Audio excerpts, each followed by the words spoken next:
You will hear a number of different recordings, and you will have to answer questions on what you hear.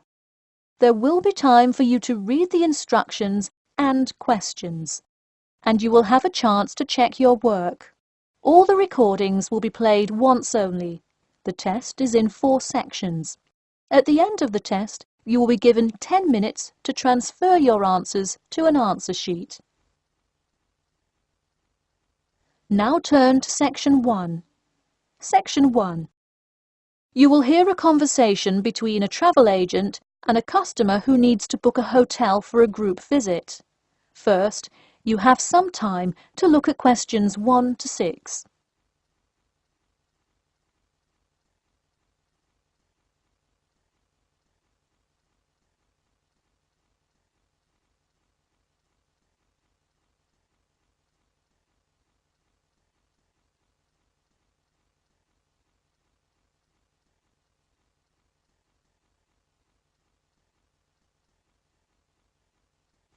You will see that there is an example which has been done for you. On this occasion only, the conversation relating to this will be played first. Hello, Elite Travel. This is Emily speaking. How may I assist you today? Hi, I have a group visit to plan, and I wonder whether you could help me decide on which hotel to book. I've narrowed it down to either the Winchester, the Royal Hotel, or the Star Hotel. I'm wondering if you have a recommendation. I would be happy to help. Those 3 are excellent choices. If everyone is booking hotel rooms independently, an easy way to do it is online booking. The Star Hotel offers online bookings at no additional charge. It sounds fine. The woman says that the Star Hotel offers online bookings at no additional charge. So, choice B has been written in the space. Now we shall begin. You should answer the questions as you listen, because you will not hear the recording a second time. Listen carefully and answer questions 1 to 6. Hello, Elite Travel. This is Emily speaking. How may I assist you today? Hi, I have a group visit to plan, and I wonder whether you could help me decide on which hotel to book. I've narrowed it down to either the Winchester, the Royal Hotel, or the Star Hotel. I'm wondering if you have a recommendation. I would be happy to help. Those 3 are excellent choices. If everyone is booking hotel rooms independently, an easy way to do it is online booking. The Star Hotel offers online bookings at no additional charge. It sounds fine. Yeah, and you can even book the gorgeous sea view rooms if you act quickly. I'll consider that. It would be great since we're mostly first-time visitors to the area to get a nice view of the water. Now, are there handicap-accessible rooms? Yes, all 3 options have access for the physically disabled. Great. I should also mention that we'll be on a tight schedule, so we won't have much time to go out for meals. Which of these hotels serve food? There is a limited continental breakfast menu at the Star and at the Winchester. For a full restaurant and room service, the Royal Hotel is your best bet. Oh, wonderful. Could you tell me more about the restaurant? Absolutely. In the morning, there is a gourmet buffet, or a la carte item, and after 11 a.m. lunch is served in the dining room. Dinners are in a nice, low-key but high-quality setting in the hotel's private dining room, and Fridays feature the house jazz band. How lovely. Is there a group discount? No, sorry, not at the Royal Hotel. Let me check on the others, though. Could I place you on hold for just a second? Sure, thanks. It looks like there is one at the Winchester. 15% off when you book 8 or more rooms. Really? Sold. We'll book at the Winchester. Wait, is it suitable for children, though? We'll have a few little ones in our group, and it would be great to have a way to keep them occupied. Yes, in fact it has a play place that kids just love, with slides and swings and everything. Definitely a good hotel to bring the kids. Okay, great. Before you hear the rest of the conversation, you have some time to look at questions 7 to 10.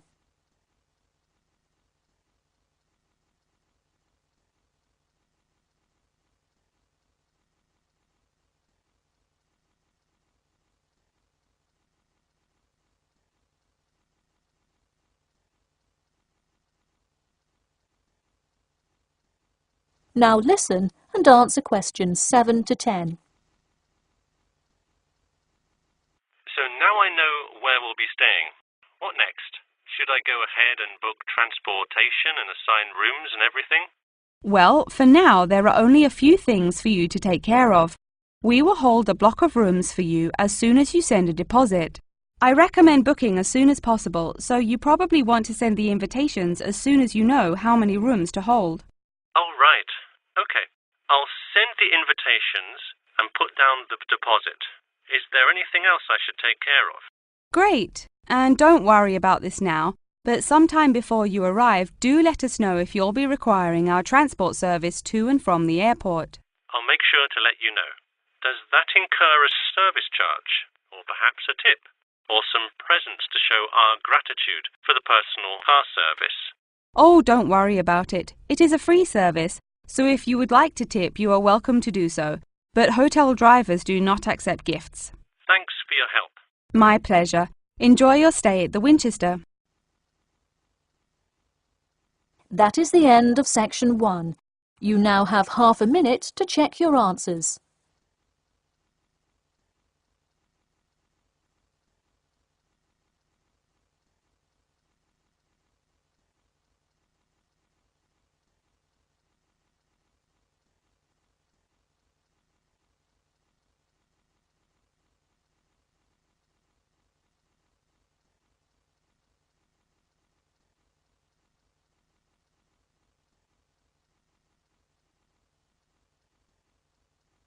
Now turn to section 2.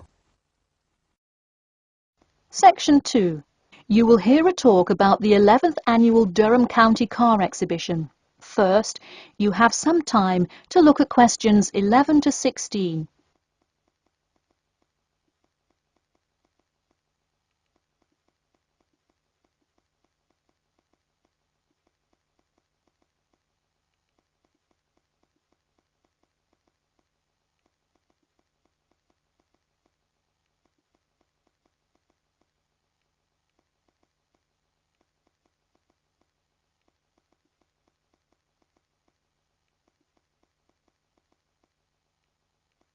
Now, listen carefully and answer questions 11 to 16.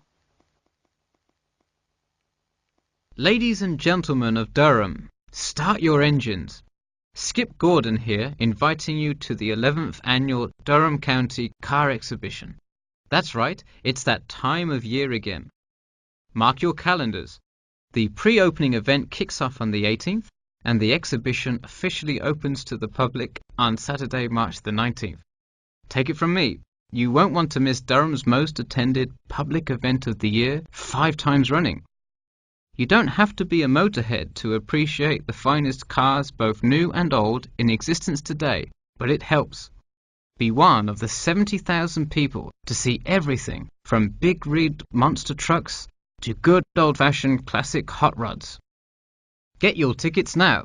Admission is £10 for adults and £5 for children during off-peak times, and £20 for adults and £10 for children, and senior citizens on weekends and for full-day passes.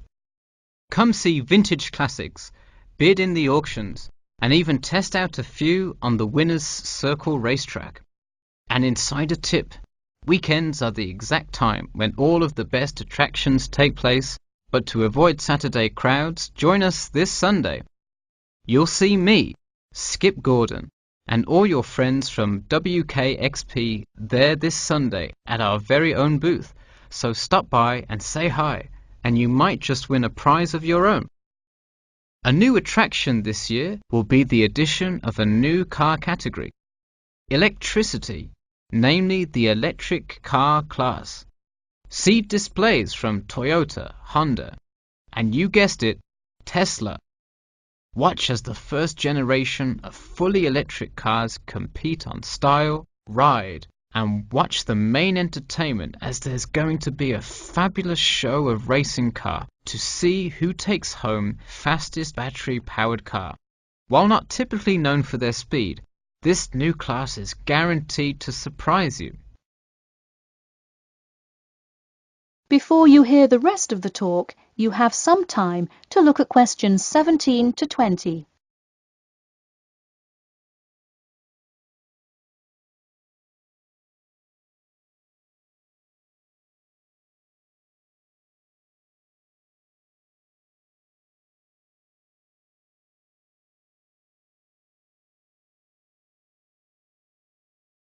Now listen and answer questions 17 to 20.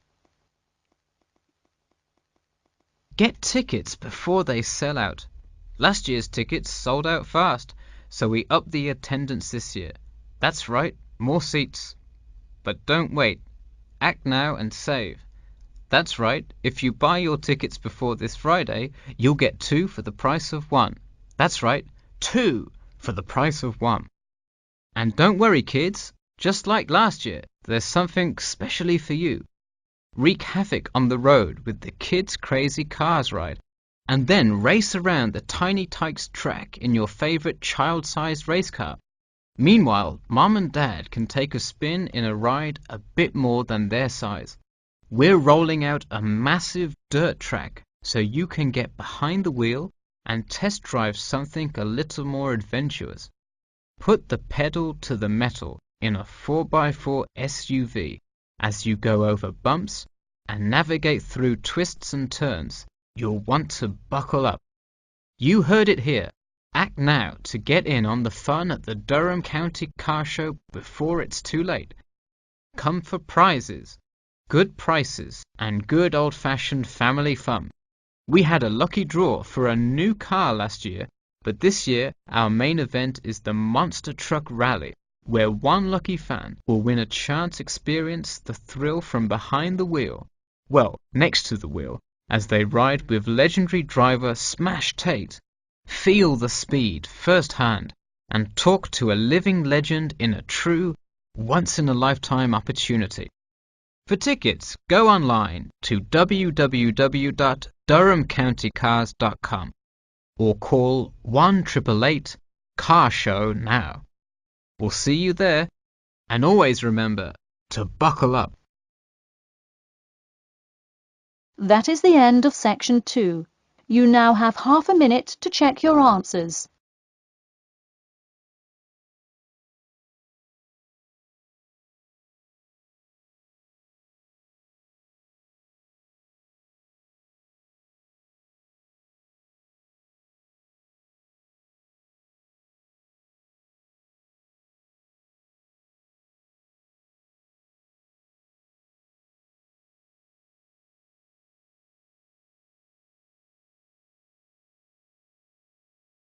Now turn to section 3.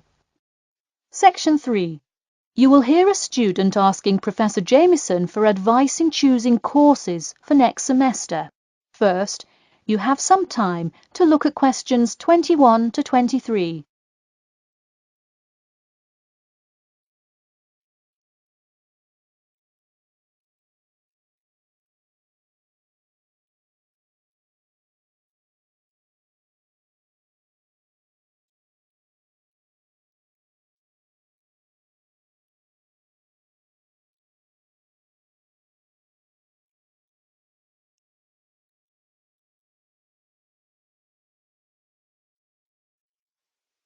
Now, listen carefully and answer questions 21 to 23. Hi, Professor Jameson. I was hoping we could talk this week about choosing courses for next semester. That sounds great. Any idea yet what you'd like to take? Well, I was hoping you could kind of tell me. There are so many to choose from. I don't even know where to start. Sure. Well, first things first. Do you know what you will major in? It's important to take courses that are relevant to your career path. Well, I think I want to major in biology. I want to go to medical school, so it seems like it would make sense. I agree. If you like biology, It's definitely a good idea to focus on that, since so many of the requirements overlap. Okay, so I should take a few biology classes then? Yes, let's start there. You should pick 1 or 2 biology classes. Not just any biology classes, though. If possible, read online or talk to senior fellows and find out about the structure of the courses. You don't want to end up signing up for 2 classes that require labs in the same semester. You'll spend so much time in the biology department that you won't see the light of day. All right, good idea. I heard labs can be as long as 4 hours. That's true. And another thing, make sure the topic is either relevant to your major or something you're interested in learning about. It sounds obvious, but do not just take a class because you heard it was easy or because it does not require attendance.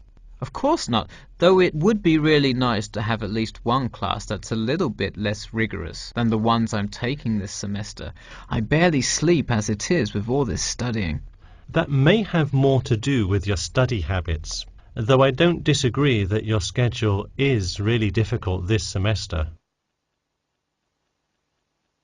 Before you hear the rest of the talk, you have some time to look at questions 24 to 30.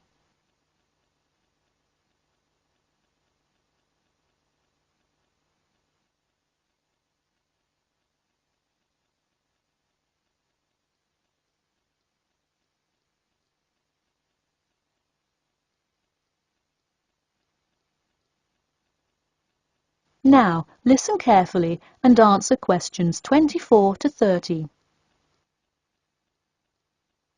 So, any idea which biology classes you may decide on for next semester?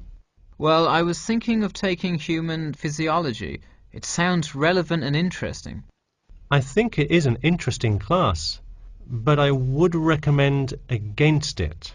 You're already in human anatomy, which also covers physiology, so it would be repetitive and probably not the best use of your time. If I already know some of the stuff, I could take it to boost my GPA a little bit. You could maybe do that, except the professor that teaches it is famous for giving out the fewest A's of any professor. Oh wow, never mind. Now, changing subjects. Have you decided yet on your research topic? Well, I actually decided I don't want to do a research paper. I'm going to do a dissertation instead. I think I will much more enjoy coming up with a thesis and finding all the details to support it. I see. Didn't you already do some of the research, though? What happened to that? Well, I started doing research, then the more data I collected, the more complicated things got. I realized I would have to take a lot more steps to randomize the sample, and then I realized I would need to control for more factors. I see. What kind of data collection did you do? I interviewed employees at the water treatment facility after Professor Dickinson recommended it. I understand. Well, the research paper could be much more outside work, but it may be worth it if that is what you're interested in. No, I am a lot happier just doing the dissertation. That's fine with me. Just remember, you need to finish your first draft and send it in soon. It's already the middle of February. Oh wow, it is, isn't it? I just have to finish it by the end of March, right? Yep, but don't forget, the date will really sneak up on you. Okay, I'll make sure to set reminders in my calendar. And who do I talk to about registering my dissertation? You should go to the department office and then talk to the secretary. I thought I needed to talk to the department head. Not for registering. If you need help developing your dissertation, that's when you should go to the department head. Ah, I see. And who would I see about getting access to the database of past research on my topic? That you can find in the computer lab, specifically in the office. You'll have to ask a lab technician to give you access. Okay, well, I'll go ahead and get started on that then. Thanks. That is the end of section 3.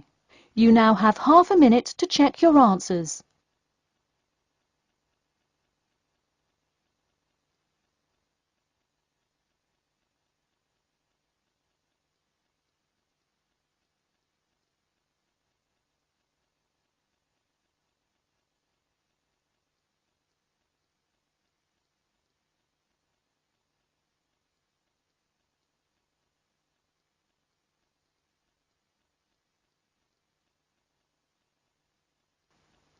Now turn to Section 4.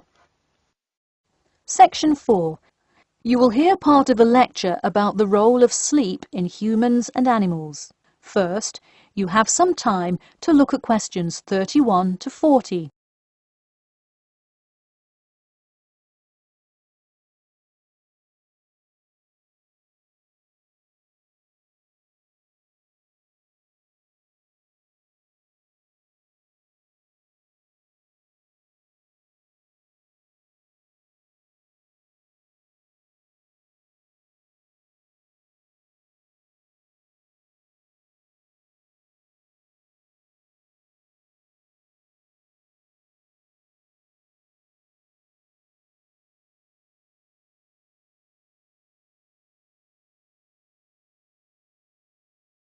Now, listen carefully and answer questions 31 to 40. Good morning, everyone.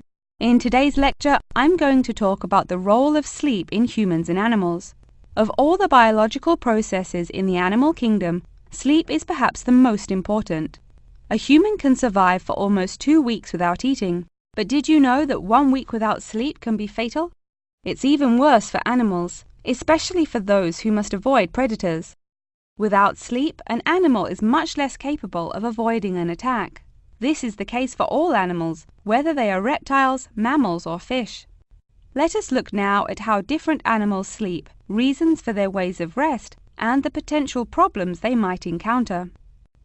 In marine life, sleep must be balanced with breathing. For example, the dolphin must float to the surface as it sleeps in order to breathe.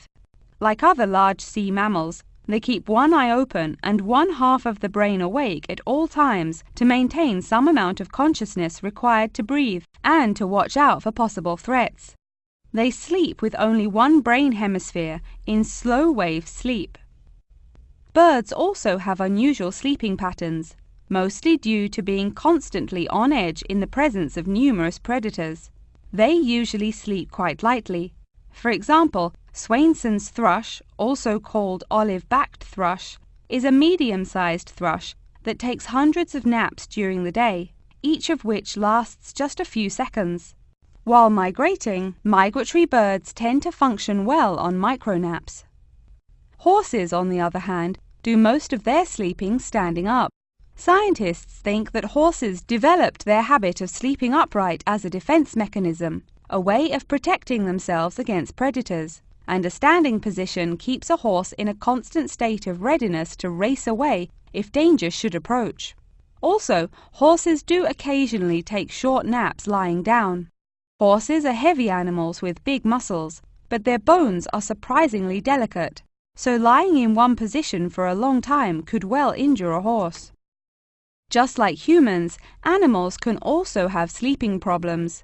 Dr. John Hendricks and Adrian Morrison from the School of Veterinary Medicine, University of Pennsylvania in Philadelphia, determined that certain diseases were primarily associated with the sleep states in animals.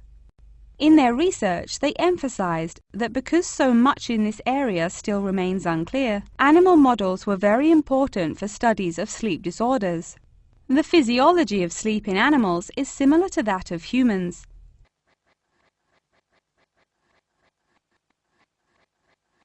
But why do we humans sleep? Researchers and scientists believe it helps us organize our memories of the day, that sleep acts as a kind of filing system for the brain. Without it, our thoughts become disorderly and confused, which leads to increased likelihood of accidents and a tendency to say and do bizarre things. Researchers also believe that sleep plays a key role in learning. We sleep so that the brain can integrate new knowledge and form new associations. Because of the similar sleeping pattern to that of humans, rats are often studied in order to increase our knowledge of human physiology. In one study, rats were kept awake for almost 2 weeks and their behavior was observed. Researchers found the sleep-deprived rats could hardly remember anything of what they had been taught that day.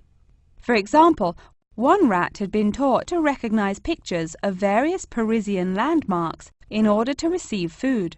Pressing a button below a picture of the Louvre would result in food being released, and so forth.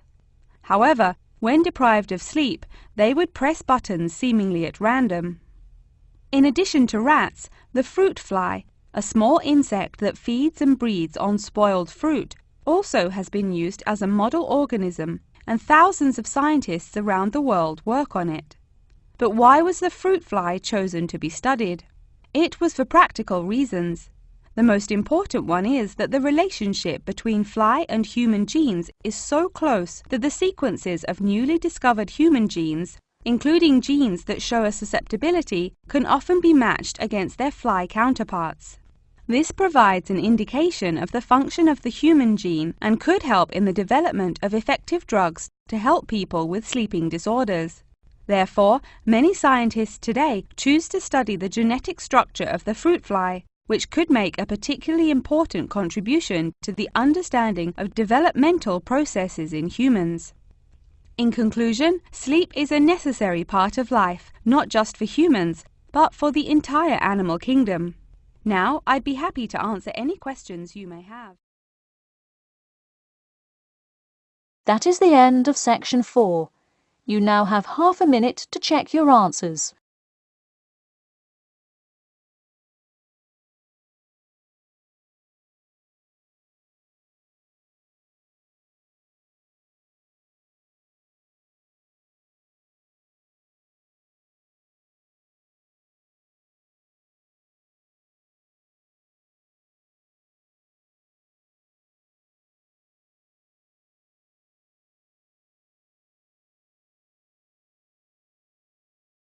That is the end of the listening test. In the IELTS test, you will now have 10 minutes to transfer your answers to an answer sheet.